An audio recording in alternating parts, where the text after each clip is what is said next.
श्रीगुरो पाहि मां परमदयाळो पाहि मां शृङ्गेरि जगद्गुरो पाहि माम्। श्रीगुरुभ्यो नमः। हरिः ओम्। श्रीमहागणाधिपतये नमः। सदाशिवसमारम्भां व्यासशङ्करमध्यमाम् अस्मदाचार्यपर्यन्तां वन्दे गुरुपरम्पराम्। श्रुतिस्मृतिपुराणानाम् आलयं करुणालयम् नमामि भगवत्पादशङ्करं लोकशङ्करम्। शङ्करं शङ्कराचार्यं केशवं बादरायणं सूत्रभाष्यकृतौ वन्दे भगवन्तौ पुनः पुनः। श्री शंकर भगवत्पादकृत शिवानंद लहरी कलाभ्यां चूडालंकृत शशिकलाभ्यां निजतपः फलाभ्यां भक्तेषु प्रकटितफलाभ्यां भवतु मे शिवाभ्यामस्तोकत्रिभुवन शिवाभ्यां हृदि पुनर्भवाभ्याम् आनन्दस्फुरदनुभवाभ्यां नतिर्यम्।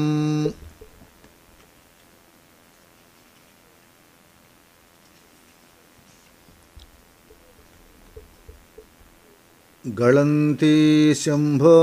त्वच्चरित सरितः किल्बिषरजो दळन्ति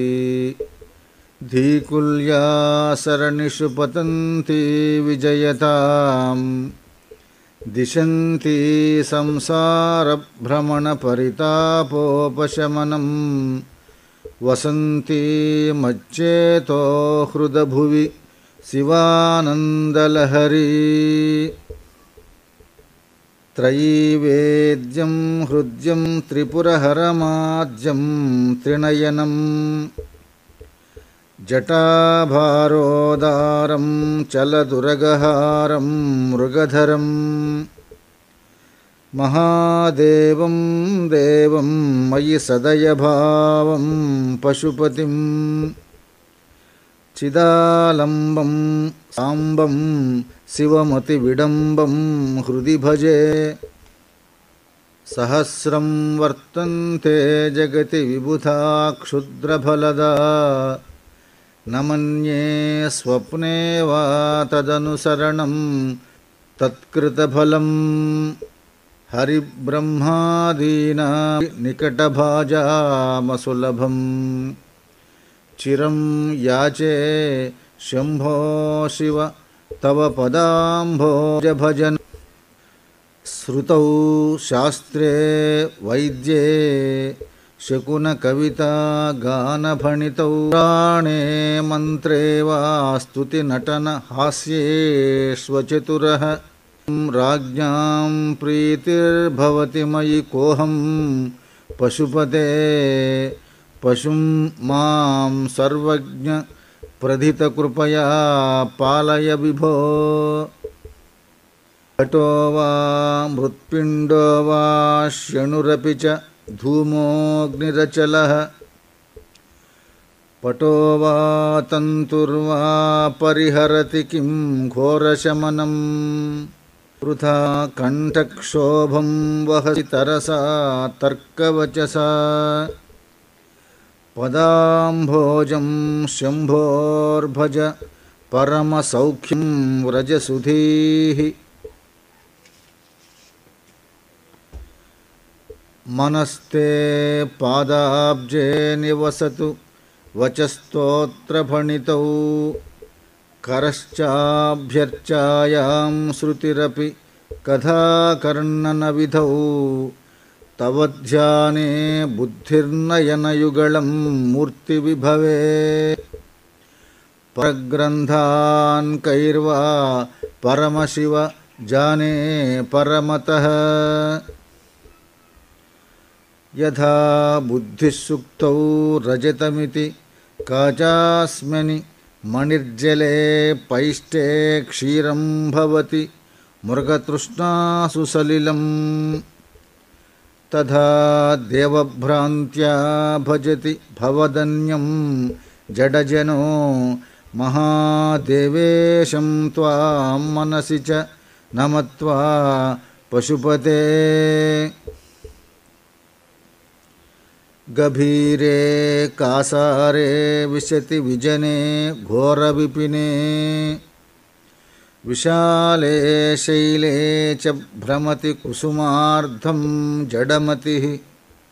समर्पैकं चेतः सरसिजमुमानाथ भवते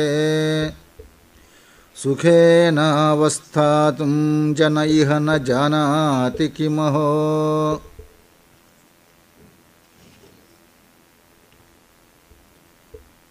नरत्वं देवत्वं नगवनमृगत्वं अशकता पशुत्वं कीटत्वं भवतु विहगत्वादिजननं सदा त्वत्पादाब्जस्मरणपरमानन्दलहरी विहारासक्तं चेद्धृदयमिह किं तेन वपुषा वटुर्वा गेही वा यतिरपि जटी वा तदितरो नरो वा यः कश्चित् भवतु भव किं तेन भवति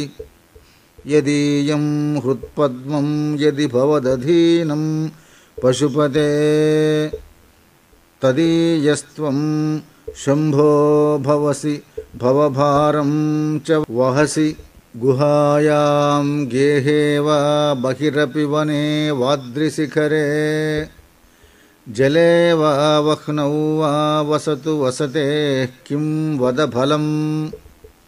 सदा यश्चैवान्तःकरणमपि शम्भो तव पदे स्थितं चेद्योगोऽसौ स च परमयोगी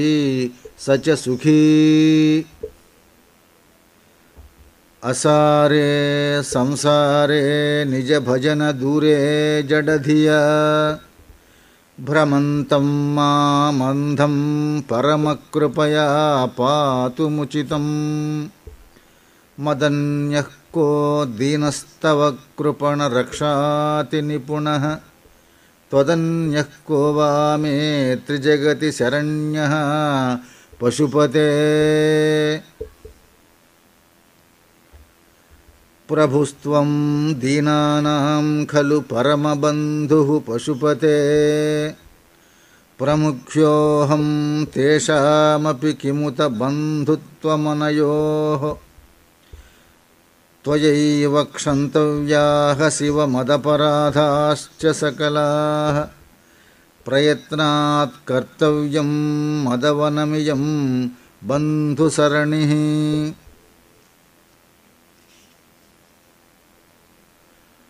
उपेक्षा नो चेत् किं न हरसि भवध्यानविमुखां दुराशा भूयिष्ठां विधिलिपि मशक्तो यदि भवान् शिरस्तद्वै धात्रं न खलु सुवृत्तं पशुपते कथं वा निर्यत्रं करनखमुखे नैव लुलितम् विरिञ्चिद्दीर्घायुर्भवतु भवता तत्परशिरश्चतुष्कं संरक्ष्यं स खलु भुवि दैन्यं लिखितवान् विचारः को वा मां विशदकृपया पाति शिव दे कटाक्षव्यापारः स्वयमपि च दीनावनपरः फलाद्वा पुण्यानां मयि करुणया वा त्वयि विभो प्रसन्नेऽपि स्वामिन् भवदमलपादाब्जयुगलं कथं पश्येयं मां स्थगयति नमः सम्भ्रमजुषां निलिम्पानां श्रेणिर्निजकनक माणिक्यमकुटैः त्वमेको लोनां परमफलदो दिव्यपदवीं वहन्तस्त्वन्मूलां पुनरपि भजन्ते हरिमुखाः कियद्वा दाक्षिण्यं तव शिव मदाशा च कियतीशि कदा वा मद्रक्षां वहति करुणापूरितदृशा दुराशा भूयिष्ठे दुरधिपद्वारघटके दुरन्ते संसारे दुरितनिलये दुःखजनके मदायासं किं शिव न व्यपनयसि कस्योपकृतयेः वदेयं प्रीतिश्चेत्तव कृतार्थाः खलु वयम् सदा मोहाटव्यां चरति युवतीनां कुचगिरौ नटस्त्याशाशाखास्वटति झुटिति स्वैरमभितः कपालिन् भिक्षो मे हृदयकपि अत्यन्तचपलं दृढं भक्त्या बद्ध्वा शिव भवदधीनं कुरु विभो धृतिस्तम्भाधारां दृढगुणनिबद्धां सगमनां विचित्रां पद्माढ्यां प्रतिदिवससन्मार्गघटितां स्मरारे मच्चेतस्फुटपटकुटीं प्राप्य विशदां जय स्वामिन् शक्त्या सह शिवगणैः सेवितविभो प्रलयैरर्धाहरणपरतन्त्रो धनिगृहे करोमि त्वत्पूजां सपदि सुखदो मे भव विभो विधित्वं विष्णुत्वं दिशसि खलु तस्याः फलमिति पुनश्च त्वां द्रष्टुं दिवि भुवि वहन् पक्षिमृगता मद्दृष्ट्वा तत्खेदं कथमिह सहे शङ्कर विभो कदा वा कैलासे कनकमणिसौधे सह गणैः वसन् शम्भोरग्रे स्फुटघटित मूर्धाञ्जलिपुटः विभो साम्ब स्वामिन् परमशिव पाहीति निगदन् विधातॄणां कल्पान् क्षणमिव विनेष्यामि सुखतः स्तवैर्ब्रह्मादीनां जय जय वचोभिर्नियमिनां गणानां केळीभिर्मदकलमहोक्षस्य ककुदिस्थितं नीलग्रीवं त्रिनयनमुमाश्लिष्टवपुषं कदा त्वां पश्येयं करधृतमृगं खण्डपरशुं कदा वा त्वां दृष्ट्वा गिरिश तव भव्याङ्घ्रियुगलं गृहीत्वा हस्ताभ्यां शिरसि नयने वक्षसि वहन् समाश्लिष्याघ्राय स्फुटजलजगन्धान् परिमलानलभ्यां ब्रह्माद्यैर्मुदमनुभविष्यामि हृदये करस्थे हेमाद्रौ गिरिशनिकटस्थे धनपतौ गृहस्थे स्वर्भुजामरसुरपि चिन्तामणिगणे शिरस्थे सीतांशौ चरणयुगलस्थेऽखिलशुभे किमर्थः दास्येऽहं भवतु भवदर्थं मम मनः सारूप्यं तव पूजने शिव महादेवेति संकीर्तने सामीप्यं शिवभक्तिधुर्यजनता सांगत्य संभाषणे सालोक्यं च चराचरात्मकतनुध्याने भवानीपते सायुज्यं मम सिद्धमत्र भवति स्वामिन् कृतार्थोऽस्म्यहम् त्वत्पादाम्बुजमर्चयामि परमं त्वां चिन्तयाम्यन्वहम् त्वामीशं शरणं व्रजामि वचसा त्वामेव याचे विभो वीक्षां मे दिश चक्षुषीं सकरुणां दिव्यैश्चिरं प्रार्थिताम् शम्भो लोकगुरो मदीयमनसः सौख्योपदेशं कुरु वस्त्रोद्धूतविधौ सहस्रकरता पुष्पार्चने विष्णुता गन्धे गन्धवहात्मतान्नपचने बर्हिर्मुखाध्यक्षता पात्रे काञ्चनगर्भतास्ति मयि चेद्बालेन्दु चूडामणे शुश्रूषां करवाणि ते पशुपते स्वामिन् त्रिलोकी गुरो नालं वा परमोपकारकमिदं त्वेकं पशूनां पते पश्यन् कुक्षिगतान् चराचरगणान् बाह्यस्थितान् रक्षितुं सर्वामर्त्यपलायनौषधमतिज्वालाकरं भीकरम् निक्षिप्तं गरलं गळेन गलितं नोद्गीर्णमेव त्वया ज्वालोग्रः सकलामरातिभयदः क्षेळं कथं वा त्वया द्रष्टः किञ्च करे धृतः करतले किं पक्वजाम्बूफलम् जिह्मायां निहितश्च सिद्धघटिका वा कण्ठदेशे भृतः किं ते नीलमणिर्विभूषणमयं शुम्भो महात्मन्वद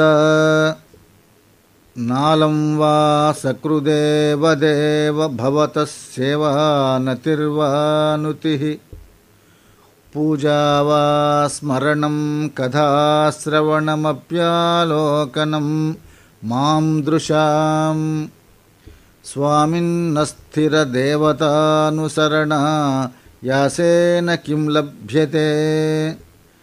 का वा मुक्तिरितः कुतो भवति चेत्किं प्रार्थनीयं तदा किं ब्रूमस्तव साहसं पशुपते कस्यास्ति शम्भो भवद्धैर्यं चेदृश मात्मनस्थितिरियं चान्यैः कथं लभ्यते भ्रश्यद्देवगणं त्रसन्मुनिगणं नश्यत्प्रपञ्चं लयं पश्यन् निर्भय एके एव विहर आनन्दसान्द्रो भवान् पश्यन् निर्भय एके एव विहरत्यानन्दसान्द्रो भवान् योगक्षेमधुरन्धरस्य सकलश्रेयःप्रदोद्योगिनो दृष्टादृष्टमतोपदेशकृतिनो बाह्यन्तरव्यापिनः सर्वज्ञस्य दयाकरस्य भवतः किं वेदितव्यं मया शम्भो त्वं परमन्तरङ्ग इति मे चित्ते स्मराम्यन्वहम् भक्तो भक्तिगुणावृते मुदमृतापूर्णे प्रसन्ने मनः कुम्भे साम्ब तवाङ्घ्रिपल्लवयुगं संस्थाप्य संवित्फलम् सत्वं मन्त्रमुदीरयन् निजशरीरागारशुद्धिं वहन् पुण्याहं प्रकटीकरोमि रुचिरं कल्याणमापादयन् आम्नायम्बुधिमादरेण सुमनः सङ्घाः समुद्यन्मदो मन्धानं दृढभक्तिरज्जुसहितं कृत्वा मथित्वा ततः सोमं कल्पतरुं सुपर्वसुरभिं चिन्तामणिं धीमतां नित्यानन्दसुधां निरन्तर रमा सौभाग्यमातन्वते प्राक्पुण्याचलमार्गदर्शितसुधामूर्तिः प्रसन्नः शिव सोमः सद्गणसेवितो मृगधरः पूर्णस्तमोमोचकः चेतः पुष्करलक्षितो भवति चेदानन्दपाधो निधिः प्रागल्भ्येन विजृम्भते सुमनसां वृत्तिस्तदा जायते धर्मो मे चतुरङ्घ्रिकः सुचरितः पापं विनाशं गतम् कामक्रोधमदादयो विगलिताः कालाः सुखाविष्कृतः ज्ञानानन्त्यमहौषधिः सुफलिता कैवल्यनाथे सदा मान्ये मानसपुण्डरीकनगरे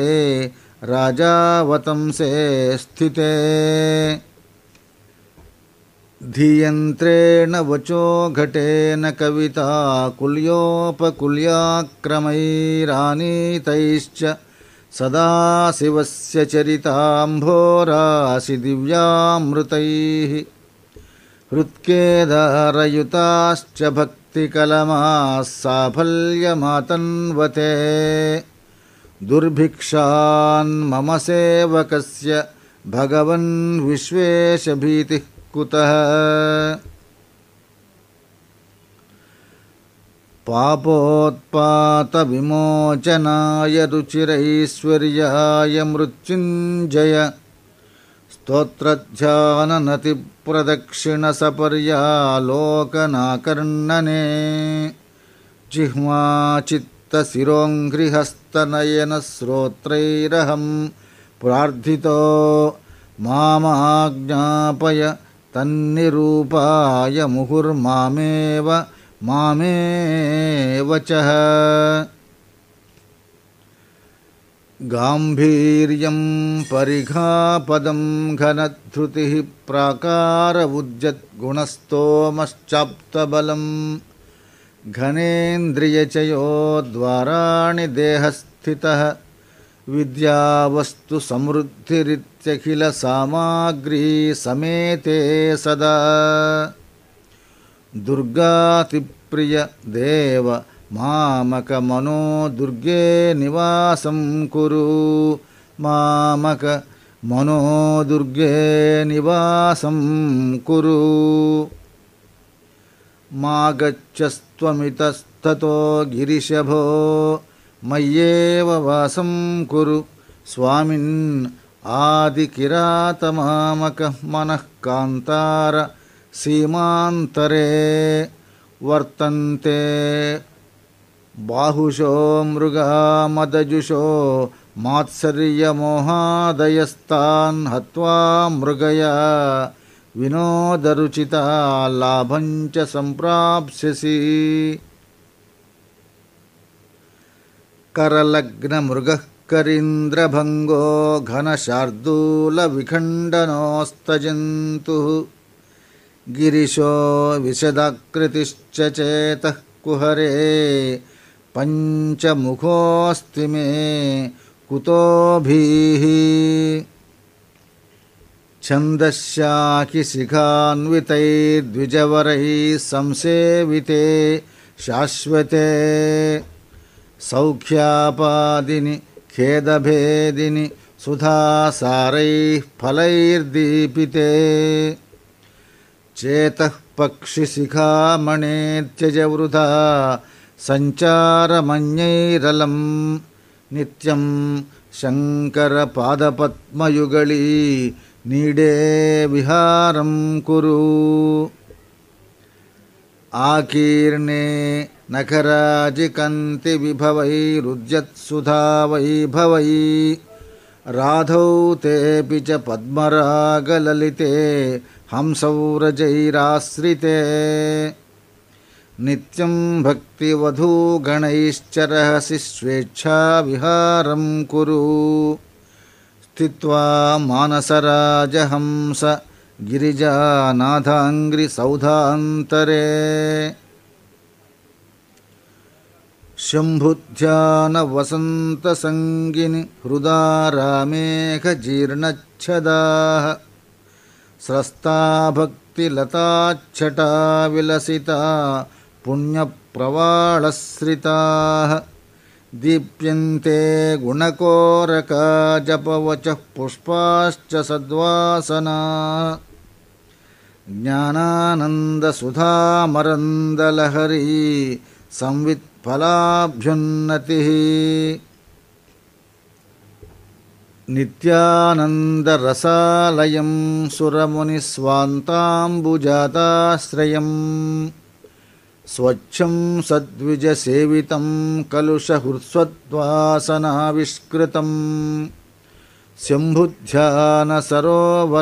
व्रजमनोहंसावतंसस्थिरं किं क्षुद्राश्रयपल्वलभ्रमणसञ्जातश्रमं प्राप्स्यसि आनन्दामृतपूरिता हरपदाम्भोजालवालोद्यता स्थैर्योपघ्नुमुपेत्य भक्तिलतिका शाखोपशाखान्विता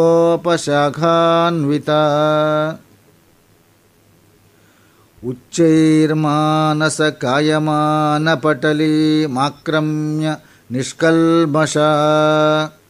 नित्याभीष्टफलप्रदा भवतु मे सत्कर्मसंवर्धिता नित्याभीष्टफलप्रदा भवतु मे सत्कर्मसंवर्धिता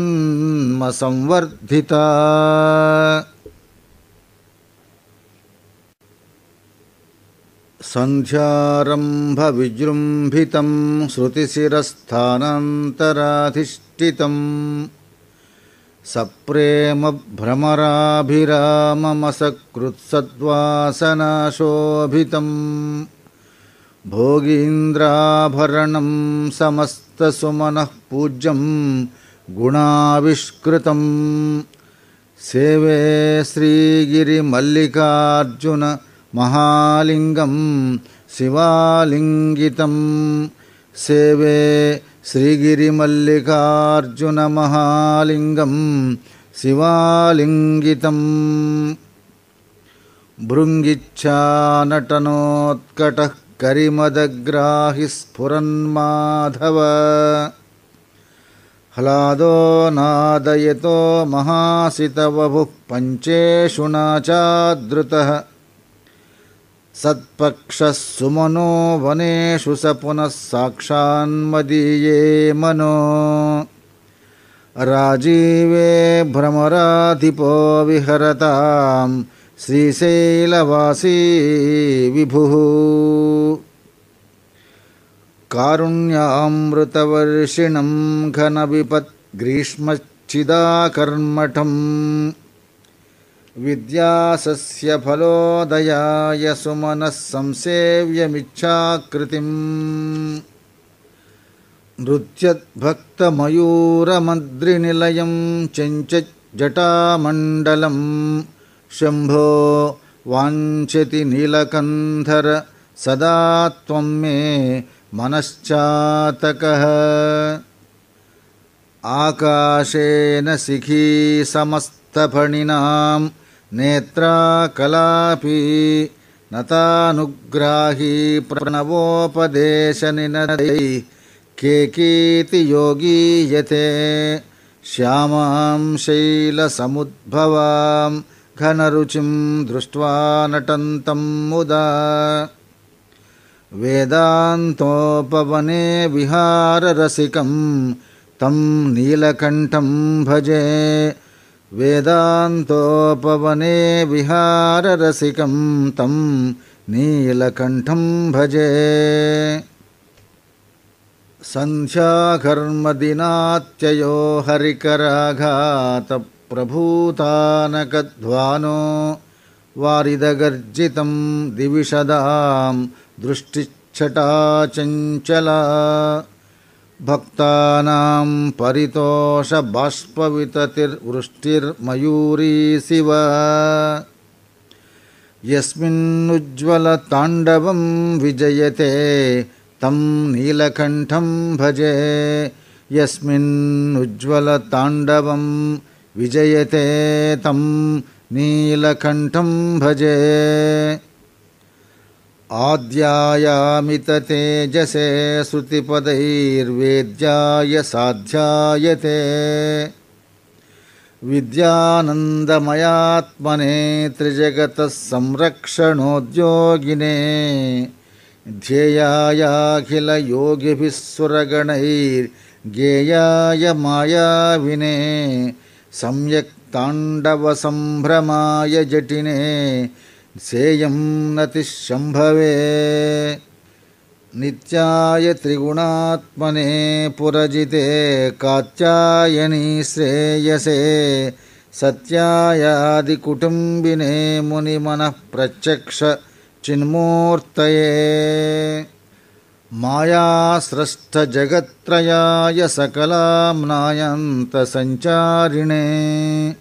सायं ताण्डवसम्भ्रमाय जटिने सेयं नतिशम्भवे नित्यं स्वोदरपोषणाय सकलानुद्दिश्य वित्ताशया व्यर्थं पर्यटनं करोमि भवतः सेवां न जाने विभो मज्जन्मान्तरपुण्यपाकबलतस्त्वं सर्वान्तरस्तिष्ठस्येव हि तेन वा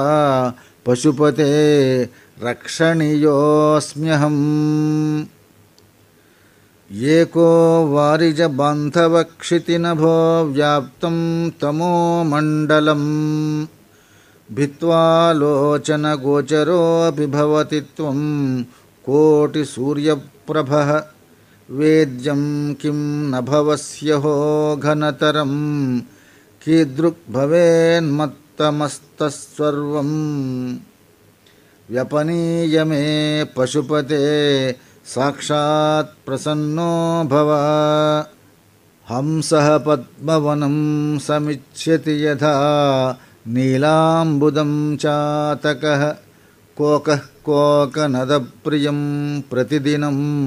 चन्द्रं चकोरस्तथा चेतो वाञ्छति मामकं पशुपते चिन्मार्गमृग्यं विभो गौरीनाथ भवत्पदाब्जयुगलं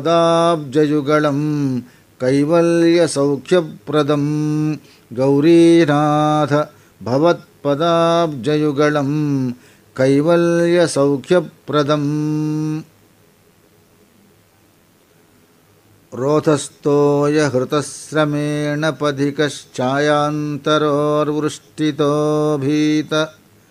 स्वस्थगृहं गृहस्थमतिथिर्दीनः प्रभुं धार्मिकं दीपं सतमसा कुलश्च शिखिनं सीतावृतस्त्वं तथा चेतः सर्वभयापहं व्रजसुखं शुम्भोः पदाम्भोरुहम् अंकोलं निजबीजसन्ततिरयस्कान्तोपलं सूचिका स्वाध्वीनैज विभुं लताक्षितिरुहं सिन्धुः सरिद्वल्लभम् प्राप्नोतीह यथा तथा पशुपतेः पदारविन्दद्वयम् चेतो वृत्तिरुपेत्य तिष्ठति सदा सा भक्तिरुच्यते। आनन्दाश्रुभिरातनोति पुलकं नैर्मल्यतश्छादनं वाचा शङ्खमुखस्थितैश्च जठरा पूर्तिं चरित्रामृतैः रुद्राक्षैर्भसितेन देववपुषो रक्षां भवद्भावना पर्यङ्के विनिवेश्य भक्तिजननी भक्तार्भकं रक्षति। मार्गावर्तितपादुका पशुपते रङ्गस्य कूर्चायते गण्डूशम्भुनिषेवणं पुररिपोर्दिव्याभिषेकायते किञ्चित् भक्षितमांसशेषकबलं नव्योपहारायते भक्तिः किं न करोत्यहो वनचरो भक्तावतंसायते भक्तिः किं न करोत्यहो वनचरो भक्तावतंसायते। वक्षस्ताडनमन्तकस्य कठिनापस्मारसम्मर्दनं भूभृत्पर्यटनं समत्सुरशिरः कोटीरसङ्घर्षणं कर्मेदं मृदुलस्य तावकपदद्वन्द्वस्य गौरीपते मच्चेतो मणिपादुकाविहरणं शम्भो सदाङ्गीकुरु। वक्षस्ताडनशङ्कया विचलितो वैवस्वतो निर्जराः कोटीरोज्ज्वलरत्नदीपकलिका नीराजनं कुर्वते दृष्ट्वा मुक्तिवधूस्तनोति निभृताश्लेषं भवानीपते यच्चेतस्तव पादपद्मभजनं तस्येह किं दुर्लभम्। क्रीडार्थं सृजसि प्रपञ्चमखिलं क्रीडा मृगास्ते जनाः यत्कर्माचरितं मया च भवतः प्रीत्यै भवत्येव तत् शम्भो स्वस्य कुतूहलस्य करणं मच्चेष्टितं निश्चितम् तस्मान्मामकरक्षणं पशुपते कर्तव्यमेव त्वया तस्मान्मामकरक्षणं पशुपते कर्तव्यमेव त्वया। बहुविधपरितोषबाष्पपूरस्फुटपुलकाङ्कित चारुभोगभूमिं चिरपदफलकाङ्क्षि सेव्यमानां परमसदाशिवभावनां प्रपद्ये अमितमुदमृतं मुहुर्दुहन्तीं विमलभवत्पदगोष्ठमावसन्तीं सदय पशुपते सुपुण्यपाकां मम परिपालय भक्तिधेनुमेकाम्। जडता पशुता कलङ्किता कुटिलचरत्वं च नास्ति मयि देव अस्ति यदि राजमौळे भवदाभरणस्य नास्मि किं पात्रम्। अर्हसि रहसि स्वतन्त्रबुद्ध्या वरिवसितुं सुलभः प्रसन्नमूर्तिः अगणितफलदायकः प्रभुर्मे जगदधिको हृदि राजशेखरोऽस्ति। आरूढभक्तिगुणकुञ्चितभावचाप युक्तैः शिवस्मरणबाणगणैरमोघैः निर्जित्य किल्बिषरिपून् विजयी सुधीन्द्र आनन्दमावहति सुस्थिर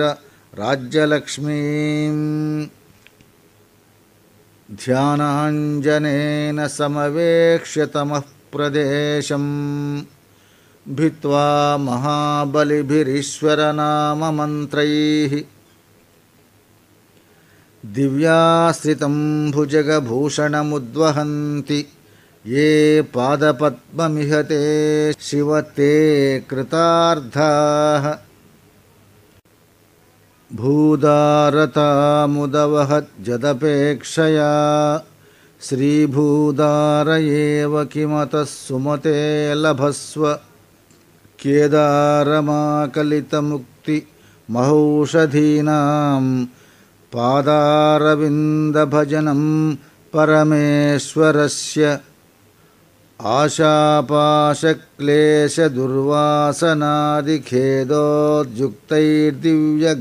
आशापाशक्लेशदुर्वासनादिखेदोद्युक्तैर्दिव्यगन्धैरमन्दैः आशाशाटीकस्य पादारविन्दं चेतः पीटीं वासितां मे तनोतु कल्याणिनं सरसचित्रगतिं सवेगं सर्वेङ्गितज्ञमनघं ध्रुवलक्षणाढ्यं चेतस्तुरङ्गमधिरुह्य चरस्मरारे नेतः समस्तजगतां वृषभाधिरूढ भक्तिर्महेशपदपुष्करमावसन्ती कादम्बिनीव कुरुते परितोषवर्षं सम्पूरितो भवति यस्य मनस्तटाकस्तज्जन्म सस्यमखिलं सफलं च नान्यत् बुद्धिस्थिरा भवतु मीश्वरपादपद्मसक्ता वधूर्विरहिणीव सदा स्मरन्ति सद्भावना स्मरणदर्शनकीर्तनादि सम्मोहितेव शिवमन्त्रजपेन विन्ते सदुपचारविधिष्वनुबोधितां सविनयां सुहृदं समुपाश्रितां मम समुद्धर बुद्धिमिमां प्रभो वरगुणेन नवोढवधूमिव नित्यं योगिमनः सरोजदलसञ्चारक्षमस्वत्क्रमः शम्भो तेन कथं कठोरयमराद्वक्षः कवाटक्षतिः अत्यन्तं मृदुलं त्वदङ्घ्रियुगलं हामे मनश्चिन्तय एतल्लोचनगोचरं कुरु विभो हस्तेन संवाहये येष्यत्येष जनिं मनोऽस्य कठिनं तस्मिन्नटानीति मद्रक्षायै गिरिसीं निकोमल पदन्यासः पुराभ्यासितः नो चेद्दिव्यगृहान्तरेषु सुमनस्तल्पेषु वेद्यादिषु प्रायः सत्सु शिलातलेषु नटनं शम्भो किमर्थं तव कञ्चित्कालमुमामहेश भवतः पादारविन्दार्चनैः कञ्चित् ध्यानसमाधिभिश्च नतिभिः कञ्चित् कथाकर्णनैः कञ्चिदवेक्षणैश्च नुतिभिः कञ्चित् दशामीदृशीं यः प्राप्नोति मुदा त्वदर्पितमना जीवन् समुक्तः खलु बाणत्वं वृषभत्वमर्थवपुषा भार्यत्वमार्यापते घोणित्वं सहिता मृदङ्गवहता चेत्यादिरूपं दधौ त्वत्पादे नयनार्पणं च कृतवान् त्वद्देहभागो हरिः पूज्यात् पूज्यतरः स एव हि न चेत् को वा तदन्योऽधिकः जननमृतियुतानां सेवया देवतानां न भवति सुखलेशः संशयो नास्ति तत्र अजनिममृतरूपं साम्बमीशं भजन्ते यैह परमसौख्यं ते हि धन्या लभन्ते। शिव तव परिचर्या सन्निधानाय गौर्या भव मम गुणधुर्यां बुद्धिकन्यां प्रदास्ये। सकलभुवनबन्धो सच्चिदानन्दसिन्धो सदय हृदयगेहे सर्वदा संवसत्वं। सदय हृदयगेहे सर्वदा संवसत्वं। जलधिमथनदक्षो नैव पातालभेदी न च वनमृगयायां नैव लुब्धः प्रवीणः। अशनकुसुमभूषावस्त्रमुख्यां सपर्यां कथय कथमहन्ते कल्पयानीन्दुमौळे। पूजाद्रव्यसमृद्धयो विरचिताः पूजां कथं कुर्महे। पक्षित्वं न च वा किटित्वमपि न प्राप्तं मया दुर्लभं। जाने मस्तकमङ्घ्रिपल्लवमुमा जाने न तेऽहं विभो। न ज्ञातं हि पितामहेन हरिणा तत्त्वेन तद्रूपिणा। अशनं गरलं फणीकलापो वसनं चर्म च वाहनं महोक्षः मम दास्यसि किं किमस्ति शम्भो। तव पादाम्बुजभक्तिमेव देहि यदा कृताम्भोनिधि सेतुबन्धनः करस्थलाधः कृतपर्वताधिपः भवानि ते लङ्घितपद्मसम्भवस्तदा शिवार्चास्तव भावनक्षमः। नतिभिर्नुतिभिस्त्वमीश पूजाविधिभिर्ध्यानसमाधिभिर्न तुष्टः। धनुषा मुसलेन चास्मिभिर्वा वदते प्रीतिकरं तथा करोमि। वचसा चरितं वदामि शम्भो अहमुद्योगविधासुते प्रसक्तः। मनसा कृतिमीश्वरस्य सेवे शिरसा चैव सदा शिवं नमामि। शिरसा चैव सदा शिवं नमामि। आद्या विद्या हृद्गता निर्गता सीद्विद्या हृद्या हृद्गता त्वत्प्रसादात्। सेवे नित्यं श्रीकरं त्वत्पदाब्जं भावे मुक्तेर्भाजनं राजमौळे।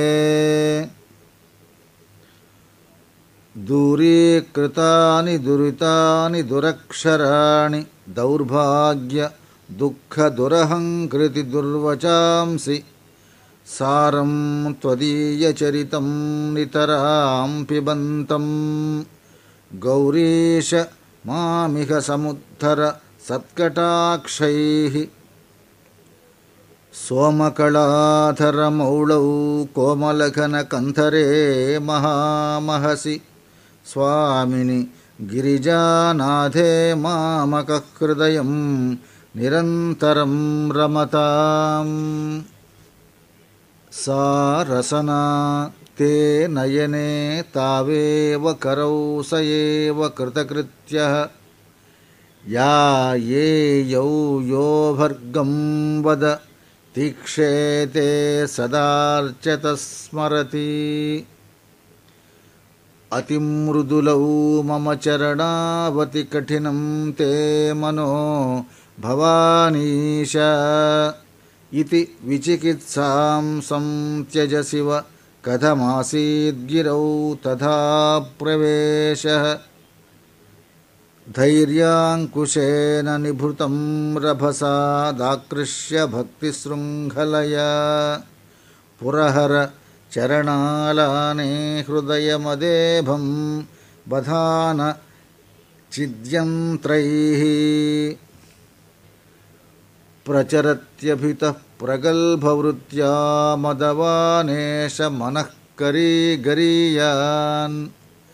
परिगृह्य नयेन भक्तिरज्वा परमस्थाणुपदं दृढन्नयामम् सर्वालङ्कारयुक्तां सरलपदयुतां साधुवृत्तां सुवर्णां सद्भिः संस्तूयमानां सरसगुणयुतां लक्षितां लक्षणाढ्याम् उज्जद्भूषा विशेषामुपगतविनयां द्योतमानार्थरेखां कल्याणीं देव गौरीप्रिय मम कविता कन्यकां त्वं गृहाण इदं ते युक्तं वा परमशिव कारुण्यजलधे गतौ तिर्यग्रूपं तव पदशिरो दर्शनधिया हरिब्रह्माणौ तौ दिवि भुवि चरन्तौ श्रमयुतौ कथं शम्भो स्वामिन् कथय मम वेद्योऽसि पुरतः स्तोत्रेणालमहं प्रवच्मिन मृषा देवा विरिञ्चादय स्तुत्यानां गणानाप्रसङ्गसमये त्वामग्रगण्यं विदुः महात्म्याग्रविचारणप्रकरणे धान्यातुषस्तोमवद्धूतास्त्वां विदुरुत्तमोत्तमफलम् शम्भो भवत्सेवकाः श्रीमदादिशङ्कराचार्यविरचित शिवानन्दलहरी सम्पूर्णम् श्रीमदादिशङ्कराचार्यविरचित शिवानन्दलहरी सम्पूर्णम् स्वस्ति प्रजाभ्यः परिपालयन्तां न्यायेन मार्गेण महीषाः गोब्राह्मणेभ्यः शुभमस्तु नित्यं लोकाः समस्ताः सुखिनो भवन्तु काले वर्षतु पर्जन्यः पृथिवी सस्यशालिनी देशोऽयं क्षोभरहितो ब्राह्मणाः सन्तु निर्भयाः अपुत्राः पुत्रिणः सन्तु पौत्रिणः अधनाः सधनाः सन्तु जीवन्तु शरदां शतं चरितं रघुनाथस्य शतकोटिप्रविस्तरम् एकैकमक्षरं प्रोक्तं महापातकनाशनं मङ्गलं कोसलेन्द्राय महनीयगुणात्मने चक्रवर्तितनूजाय सार्वभौमाय मङ्गलं श्रियः कान्ताय कल्याणनिधयेऽर्थिनां श्रीवेङ्कटनिवासाय श्रीनिवासाय मङ्गलम् ॐ शान्तिः शान्तिः शान्तिः। श्रीगुरो